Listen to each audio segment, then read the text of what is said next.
Welcome to Civics and Coffee. My name is Alicia, and I am a self-professed history nerd. Each week, I'm going to chat about a topic on U.S. history and give you both the highlights and occasionally break down some of the complexities in history and share stories you may not remember learning in high school, all in the time it takes to enjoy a cup of coffee.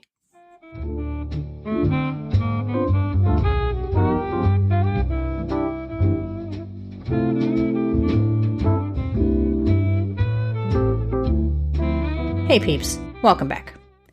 According to Pew researchers, more than 1 million individuals immigrate to the United States each year. According to their study, more than 40 million people living in this country were born outside of its borders, equating to roughly 13.7% of the U.S. population. America is known throughout the world as a nation of immigrants.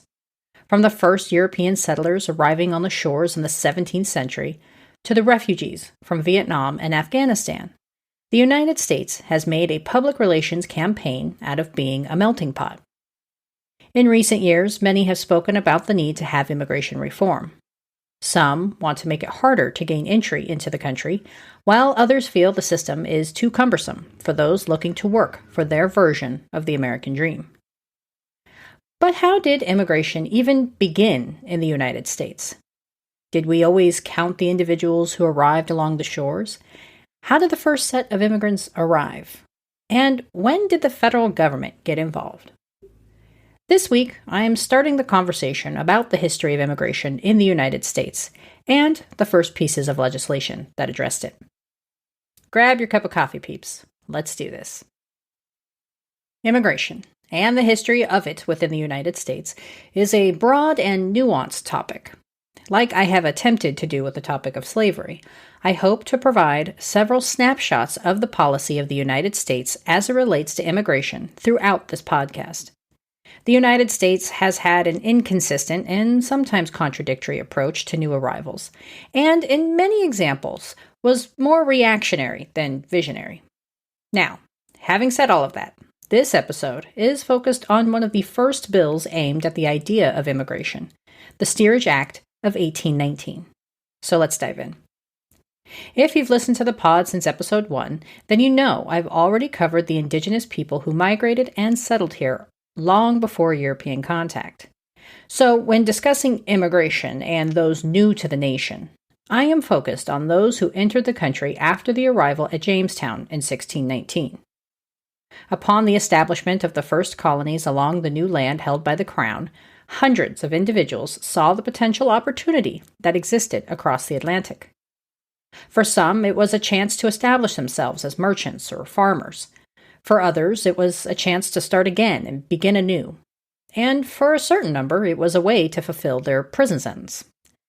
As is true throughout the history of humans, there were several push-pull factors at play when making the decision to settle in the newly acquired territory to the west. Great Britain was a land of aristocracy and titles. Perhaps, in the new country, one could make a name for themselves for what they produced versus what family they were born into. And as the country started to take shape and declare its independence from Britain, a new American identity began to emerge. No longer considering themselves British subjects, the colonists were slowly starting to see themselves as citizens of a new nation. In March 1790, Congress passed a law outlining who was eligible to apply for citizenship. To qualify under the Naturalization Act, one had to be a free white person of, quote, good character, end quote, and lived in the country for 2 years or longer. And as the new republic acquired more land, the excitement and interest of potential immigrants also increased. While immigration averaged about 6,000 per year in the early years of the Republic, this number dropped off during the War of 1812 due to the tensions between Britain and the United States. However, once peace was settled, those interested in the various opportunities America offered again set sail, and immigration exploded. Between 1790 and 1820, almost 300,000 individuals journeyed to the United States. Mainly composed of Western Europeans, these settlers established farms, manufacturing posts, and shipyards, all in the hopes of making enough of a profit to have a family and perhaps expand their holdings. Getting to the United States, however, was a treacherous and arduous undertaking. Unlike today, where one simply has to board a plane and fall asleep for a few hours, the first immigrants to the country came to shore via the cargo holds of merchant ships. And these ships were still powered by the wind and tide of the sea, as the steamboat was still a few years off. This meant a long journey, often several weeks and sometimes several months, before reaching the intended destination. I've mentioned in prior shows and have hinted at the beginning of this episode that it wasn't the aristocrats and gentry that sailed to the new country to establish the colonies. Most of those who made the trek across the Atlantic did so for the opportunity of economic freedom and prosperity, and were very poor. As such, when they chose to immigrate to the new territory, they had very little money to secure their passage, and often paid a bare minimum price to sail in steerage. The holds were unsanitary and a breeding ground for disease. Unconcerned with the quality of passage for the poorest ticket holders, many shipping companies failed to retrofit their ships to accommodate passenger travel, often treating those holding tickets as simply extra cargo. Hundreds of individuals were crammed into tight spaces with little or no ventilation. Ships failed to install a bathroom in the cargo hold, and so anyone who needed to use the restroom had to use a bucket, which remained below deck. As you might imagine, the lack of ventilation made the months-long journey less than ideal. One of the biggest issues for the passengers in steerage was the spread of diseases. Typhoid, cholera, and smallpox all had a field day amongst the tight quarters, easily jumping from host to host who had little personal space and no sanitation available to them. Food and water also proved to be in short supply, often leading to individuals coming down with dysentery. Of course, as uncomfortable as these steerage accommodations were, they were nothing compared to what the kidnapped Africans dealt with during the Middle Passage. Often the enslaved individuals were chained together and forced to lay flat on their backs for the months-long journey, often with only inches between themselves and the person next to them. And unlike the Europeans who purchased a ticket, the Africans arriving on the shores of the United States definitely did not sign up for their journey. But regardless of how they arrived, the overseas journey often took a heavy toll, and port cities were inundated with sick and dying immigrants, overwhelming cities like New York, Philadelphia, and Charleston.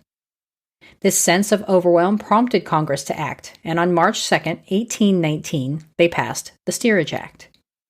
Considered the first federal law devoted to immigration policy, the bill attempted to improve conditions for individuals traveling via steerage. Requirements included establishing minimum provisions for boarders, including 60 gallons of water and 100 pounds of bread per passenger, and levied a $150 penalty to any captain who overloaded their vessel with too many people. The bill also required for the first time the keeping of a list of passengers, including their age, country of origin, and final destination, and the names and numbers of any passengers who died along the journey. Quote, "The captain or master of any ship or vessel arriving in the United States, from any foreign place whatever, at the same time that he delivers a manifest of the cargo, shall also deliver and report to the collector of the district in which such ship or vessel shall arrive, a list or manifest of passengers taken on board of the said ship. It shall be the duty of the said master to designate, particularly, the age, sex, and occupation of the said passengers."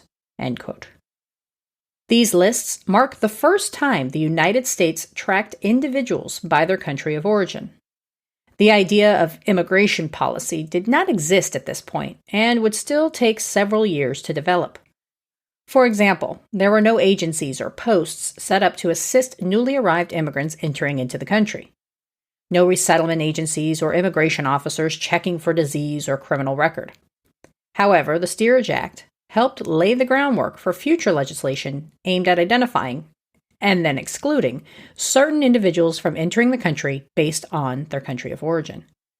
While the bill was a necessary first step towards improving the experiences of those newly entering the country, it was lacking. First, the requirement for minimum provisions only applied to ships leaving the United States, Therefore, anyone coming from overseas was still at risk for disease and malnutrition. Secondly, the law was written in such a way that many captains continued to overload their vessels. Its main lasting impact was the creation of lists of new arrivals. The lists collected at the ports would be forwarded to the Secretary of State, who made a report to Congress on a consistent basis, documenting just how many people were arriving and from where. These lists would later provide the necessary conduit for Congress to pass laws limiting or outright banning immigration of individuals from what was then considered undesirable countries. Sailing conditions remained precarious for ship travelers until 1855, when Congress passed the Carriage of Passengers Act. This law specified the maximum number of people allowed in steerage based on square footage of the vessel, and specified the provisions to be stocked in every ship. Additionally, the law mandated the ships have some form of ventilation, a doctor available, and a bathroom for every 100 passengers. One of the most impactful segments of the bill was the assessment of a fine to the captain for any individual listed on the manifest who died of, quote, natural disease, end quote. This bill was in response to the thousands of Irish immigrants who crammed their way into steerage, fleeing their country due to the potato famine. And because the 1819 bill only required ships leaving America to carry the requisite provisions, many of these hopeful immigrants died on their journey from disease and malnutrition. The vessels they arrived on later became coined as coffin ships. Talk about dark. The United States, though tracking entrants and their country of origin, would not work to limit or restrict individual arrivals for another few decades. Of course, as soon as immigration policies were introduced, they were almost immediately focused on limiting the number of entrants of certain nationalities. In 1875, the first set of exclusions focused on banning criminals, prostitutes, and Chinese contract laborers. Because they're all on the same level of terrible, right? And though we'll dive into them in future episodes, the Know-Nothings became the first anti-immigrant political party. Formed in 1849, the Know-Nothings championed a nativist vision for the country, and ironically went by the Native American Party before switching their moniker to simply the American Party in 1855. Before the country had a chance to develop any semblance of a coherent immigration policy, the Steerage Act provided the United States with data in which to track who was entering the country. While the bill also tried and failed to improve the journey for those immigrating, its ultimate and lasting legacy is the manifests of individuals arriving into the country. Manifests that would eventually be used to restrict immigrants in the years and decades to come. If you've been enjoying the podcast, please consider a rate and review. The places are ever evolving, so pick your favorite. Apple Podcasts, Good Pods, or Podchaser. Your reviews help spread the word, and I am not kidding when I say they make me smile. Lastly, if you ever want me to cover a topic, send me a message. I am active on the Instagram at Civics and Coffee, and on the Twitter space at CivicsPod. Also, if you're a fan of the video mode of entertainment and have a short attention span, you can also check me out on TikTok. Just look for Civics and Coffee. See you next week, peeps. Thanks for tuning in, and I hope you enjoyed this episode of Civics and Coffee. If you want to hear more small snippets from American history, be sure to subscribe wherever you get your podcasts. Thanks for joining me, and I look forward to our next cup of coffee together.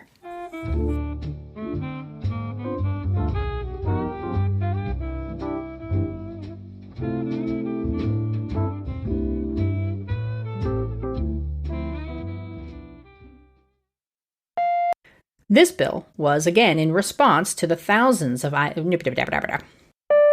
no longer considering themselves British citizens. For example, there were no agencies or posts set up to assess. They were almost immediately focusing on. While the bill also tried and failed to improve the journey for those immigrating, its ultimate and lasting